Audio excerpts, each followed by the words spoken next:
The escaped inmate at a JSO presser. Let's go out to Jesse McDonough right now.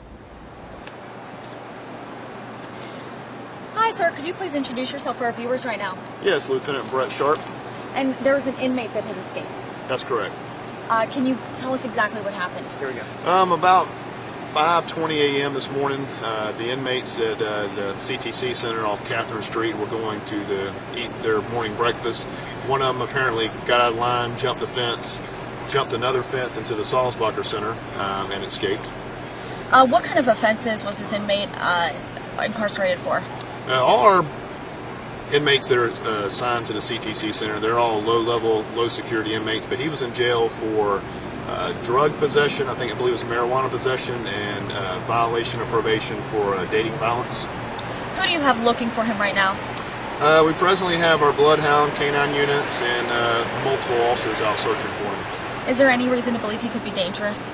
Not this time, no. He was, like I said, most of the inmates that are sentenced into that facility are low-level, low-security inmates. But you said a drug charge. Did you also say dating violence? Yeah, violation of probation for dating violence. What should people look out for if they see him? Can you give a description of him? Sure. He's about 6'1", black male, between 160 and 170 pounds, and he changed his clothing into dark clothing. You said Fairfax Street is where he lives? That's correct, yes. Any idea or any reason to believe he went back there? Well, obviously we have units looking for any and all areas that we believe he might be in, but that's where his mother lives at. Is the family cooperating? As far as I know, they are, yes. Any other information that our viewers need to know? Can you give his first name one more time? Yeah, sure. It's Deontay, and his last name is Colors. How much longer does he have in this transition home? You know, I haven't got that information. I mean, all the inmates that are sentenced there are less than a year, so it's from my understanding from talking to the correctional officer, he didn't have a long time to go from there. Is this common? Jumping a barbed wire fence seems a rather painful way to go.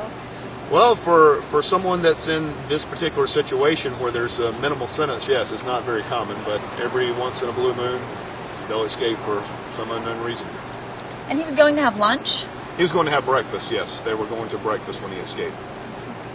All right, sir. Thank you so much for the information. We appreciate it. Again, the officer here told us that an inmate had escaped. He was actually going to have breakfast at a transition center when he escaped by jumping over a barbed wire fence. Now, again, he is 6'1" tall. Now, we're going to give a complete description of what that man looks like and his full name and what he is wearing dark colored clothing. We're going to include that on our website at actionnewsjax.com. Reporting live in Jacksonville, Jesse McDonough, CBS 47, Fox 30, Action News Jax.